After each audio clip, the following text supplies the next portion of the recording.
কিন্তু আজিকালি আমি এইটো পুৰাকৈ AM PM-ও নকৰোঁ। কিয় নকৰোঁ জানেনে? আপুনি হিট ডিটেকশ্যনৰ কি মেথড ইউজ কৰিছে এইটোৰ ওপৰত বহুত ডিপেণ্ড কৰে। আপুনি যদি দিনত 4বাৰকৈ গৰুজনী চাই আছে তেতিয়া আপুনি 6 AM পিছত মই মানি লওঁ হয়। আপুনি ক'ব যে নহয় মই কিন্তু এবাৰে ৰাতিপুৱা যাওঁ, মই কিন্তু গধূলি নাযাওঁ। কিজানিবা গধূলিৰ পৰা আৰম্ভ হৈ পেলাই ৰাতিপুৱা হৈছে। সেইকাৰণে সুধিম যে ফাৰ্মখনত আপুনি কেতিয়া যায়? এতিয়া মানুহজনে যদি কয় নহয় মই ৰাতিপুৱা এবাৰ গৰুজনী চাওঁ, দুপৰীয়াও এবাৰ চাওঁ, গধূলিও চাওঁ, গধূলি নাছিলে যায় ৰাতিপুৱা দেখা পাইছোঁ, তেতিয়া কিন্তু বহুত বেছি ৰ'ব নালাগে। 6 ঘণ্টামান ৰৈ পেলাই দি দিব লাগে, 12 ঘণ্টা ৰ'ব নালাগে। কিয় যদি ৰাতি 12টামান বজাৰ পৰা হৈ আছে কিজানিবা আপুনিতো ৰাতি চোৱা নাই।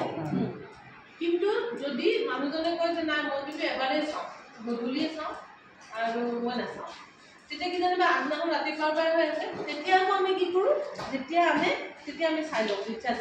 কেতিয়াবা ডিচাৰ্জ একেবাৰে নাথাকে, তেতিয়া আমি AIটো কৰি দিওঁ আৰু মানুহজনক ক'ত আৰু এটা কৰি দিওঁ, আৰু এটা 12 ঘণ্টাৰ পিছত কৰি দিওঁ। তাৰমানে কিয় মানুহজনে কিমান ভালকৈ চাইছে ফাৰ্মখন সেইটোৰ ওপৰত বহুত নিৰ্ভৰ কৰে। মানুহজনে যে সদায় ডেইলি 3বাৰ চাই আছে, তাৰপিছত যদি তেওঁ কয় যে ৰাতিপুৱা 6টা মানি লওঁ 6টা, তেতিয়া আমি 12 ঘণ্টা লওঁ। কিন্তু মানুহজনে যদি কয় যে মই অকল এবাৰে চাইছোঁ, গধূলি চোৱা নাই বুলি কিজানিবা গধূলি আহিছে, তেতিয়া কিন্তু আমাৰ লগে লগে অভিযোগ আহিছে যে AIটো কৰি দিওঁ।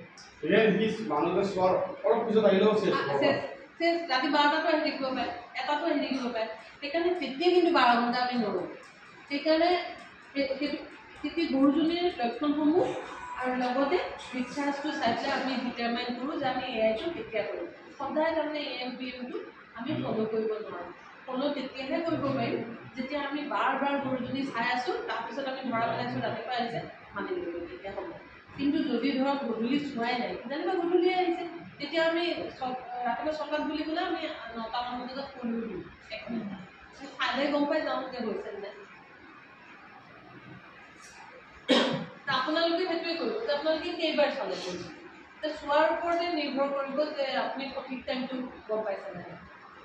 এতিয়া হ'ল কি এই ষ্টেণ্ডিং হিটটো যেতিয়া আৰম্ভ হয়, ষ্টেণ্ডিং হিট মানে যেতিয়া আপুনি গৰুটো প্ৰেছাৰ দিব পিছফালে বা আপোনাৰ বেলেগ গৰু এটাই মাউণ্ট কৰোঁতে তাই যেতিয়া লৰচৰ নকৰে, সেইটো যেতিয়া আৰম্ভ হৈ যায়, আৰম্ভ হৈ যোৱাৰ পিছত আমি সাধাৰণতে AIটো কেতিয়া কৰোঁ হয় 12 ঘণ্টা AM PM যদি ইউজ কৰোঁ, আৰু নহয় আমি আৰু অকণমান দেৰিকৈ কেতিয়াবা কৰিলেও আপুনি খুব বেছি আমি কিমানলৈকে যাব পাৰোঁ জানেনে?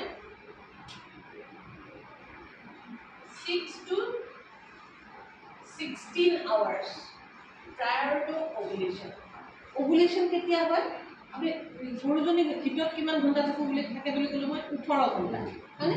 ধৰক 24 ঘণ্টা বা 18 ঘণ্টা ভিতৰত আছে। এইখিনিৰ ভিতৰত আপুনি AI কৰিলে ঠিকে আছে, এইখিনিত কৰিলে কিন্তু দিগদাৰ হ'ব। এইখিনিত কৰিলে কিয় দিগদাৰ হ'ব কওক?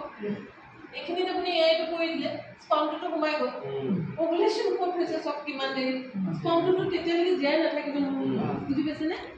এই 12ৰ পৰা সেইকাৰণে AM PM thumb rule maintain কৰিলে সেইটো 12 ঘণ্টা বুলি আমি ধৰিছোঁ যে এই 12 বা কিমান মানৰ পৰা আপুনি কৰিব পাৰে, কিমান মানৰ 6 ঘণ্টাৰ পিছতো কৰিব পাৰে। কিয় কৰিব পাৰে কওক?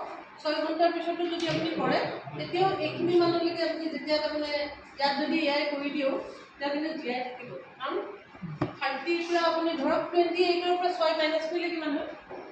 28ৰ পৰা 6 গ'লে 24, 22 হ'লে মানে 22 আৱাৰ্ছ কম থাকে, 24 ঘণ্টালৈকে থাকে, গম পাইছেনে? 24 ঘণ্টাৰ পিছত আৰু নাথাকে। কিন্তু সাধাৰণতে 12 ঘণ্টামান থাকে বুলি চবে কিতাপৰ মতে 6ৰ পৰা 12 ঘণ্টা, 24 ঘণ্টাটো অলপ বেয়া, কেতিয়াবা সেইকাৰণে কনচিভ কৰিবও পাৰে।